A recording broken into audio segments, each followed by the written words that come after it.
ലോക്സഭാ തെരഞ്ഞെടുപ്പിന് ശേഷം, അതായത് മഹാരാഷ്ട്രയിലെ നിയമസഭാ തെരഞ്ഞെടുപ്പിന് തൊട്ടു മുൻപ് ഒരു പ്രധാന രാഷ്ട്രീയ സംഭവ വികാസം മഹാരാഷ്ട്രയിൽ നടക്കും എന്നുള്ളത് വ്യക്തമായി കഴിഞ്ഞിരിക്കുന്നു.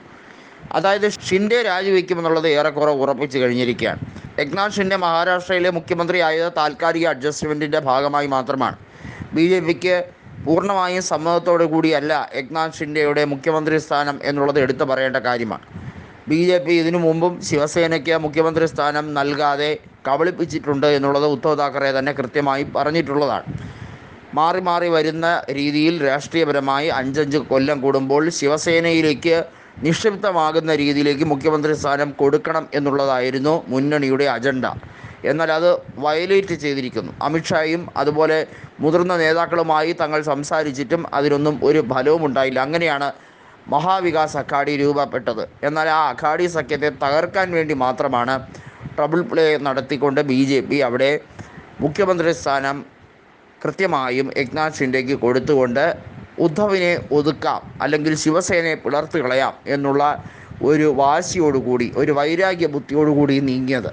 അതുമാത്രമല്ല, എൻ സി പിയിലും ഇതേ കളി തന്നെയാണ് കളിച്ചത്. എൻ സി പിയിലെ അജിത് പവാറിനെ ഒപ്പം കൂട്ടാൻ വേണ്ടിയും ശരത് പവാറിനെ മെരുക്കാൻ കഴിയില്ല എന്ന് മനസ്സിലാക്കി ശരത് പവാറിനെ മാറ്റി നിർത്തി അജിത് പവാറിനെ കോർപ്പറേഷൻ അഴിമതിയുമായി ബന്ധപ്പെട്ട ചില കേസുകളിലെ അന്വേഷണം അദ്ദേഹത്തിലേക്ക് എത്തുന്നു, അത് തടയണമെങ്കിൽ കൃത്യമായും ബി ജെ പിയിലേക്ക് ചേർന്നേ മതിയാവുകയുള്ളൂ എന്ന രീതിയിലൊക്കെ അവലംബിച്ചതാകാം ബി ജെ പിയിലേക്ക് അല്ലെങ്കിൽ എൻ ഡി എ മുന്നണിയിലേക്ക് പോകാനുള്ള കാരണമെന്ന് രാഷ്ട്രീയ നിരൂപകർ തന്നെ പറയുന്നു. ശരിയാണോ എന്നുള്ളത് കൃത്യമായി അദ്ദേഹം തന്നെ തുറന്നടിക്കേണ്ട ഒരു വിഷയമാണ്. പക്ഷേ അദ്ദേഹത്തിന് ഇപ്പോൾ ഒരു വാക്കും ഉരിയാടാൻ കഴിയാത്ത സാഹചര്യം. അദ്ദേഹത്തിന് പ്രതീക്ഷിച്ച ലോക്സഭാ സീറ്റുകളൊന്നും തന്നെ നൽകുന്നില്ല എന്നുള്ളത് മറ്റൊരു കാര്യം. അത്തരത്തിൽ മൊത്തത്തിൽ പാർട്ടിയിൽ അല്ലെങ്കിൽ മുന്നണിയിൽ നിൽക്കുമ്പോൾ അതൃപ്തി മാത്രമാണ് കൃത്യമായും അജിത് പവാറിന് ആരോപിക്കാനുള്ളത്. ആ അതൃപ്തി എത്ര നാൾ നിലനിൽക്കും എന്നുള്ളത് കാത്തിരുന്ന് കാണേണ്ട ഒരു വിഷയമാണ്. കാരണം ലോക്സഭാ തെരഞ്ഞെടുപ്പിന് ശേഷം അധികം നാളില്ല നിയമസഭാ തെരഞ്ഞെടുപ്പിലേക്ക്. തീർച്ചയായും നിയമസഭ പിരിച്ചുവിടുന്ന ഒരു രാഷ്ട്രീയ സാഹചര്യം, അല്ലെങ്കിൽ നിയമസഭാ തെരഞ്ഞെടുപ്പ് ലോക്സഭാ തെരഞ്ഞെടുപ്പിനോടൊപ്പം തന്നെ നടത്തേണ്ടിയിരുന്ന ഒരു രാഷ്ട്രീയ കാര്യം, ഇതൊക്കെ ബി ജെ പിയുടെ മനസ്സിലുണ്ടായിരുന്നു. പക്ഷേ നിയമസഭാ തെരഞ്ഞെടുപ്പ് കുറച്ചുകൂടെ കഴിഞ്ഞിട്ട് മതി എന്ന രാഷ്ട്രീയ ചിന്ത അവിടെ അവലംബിച്ചിരുന്നു. ബി ജെ പിയെ സംബന്ധിച്ചിടത്തോളം ഏക്നാഥ് ഷിൻഡെ എന്ന് പറയുന്ന വ്യക്തിയല്ല, ബി ജെ പിയുടെ മുഖ്യമന്ത്രിയാണ് അവർക്ക് ആവശ്യം.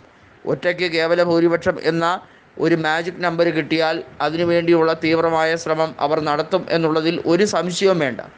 പക്ഷേ ആ ഒറ്റയ്ക്കുള്ള മാജിക് ഫിഗർ കിട്ടണമെങ്കിൽ തീർച്ചയായും ശിവസേനയുടെ പരമ്പരാഗത വോട്ടുകൾ കൂടി പെട്ടിയിലെത്തണം. ശിവസേനയുടെ വോട്ട് എന്നത് ഉദ്ധവ് താക്കറെയിൽ, അല്ലെങ്കിൽ ഉദ്ധവ് താക്കറെയുടെ ഒരു പരിവാരത്തിൽ നിക്ഷിപ്തമായി നിൽക്കുന്ന വോട്ടാണ് എന്നുള്ളത് ബി ജെ പിക്ക് പകലുപോലെ വ്യക്തമായതുകൊണ്ടാണ് അവർക്ക് മുന്നോട്ട് നയിക്കാൻ അല്ലെങ്കിൽ മുന്നോട്ട് പോകാൻ വേണ്ടിയുള്ള ഒരു തടസ്സം സൃഷ്ടിക്കപ്പെട്ടിരിക്കുന്നത്.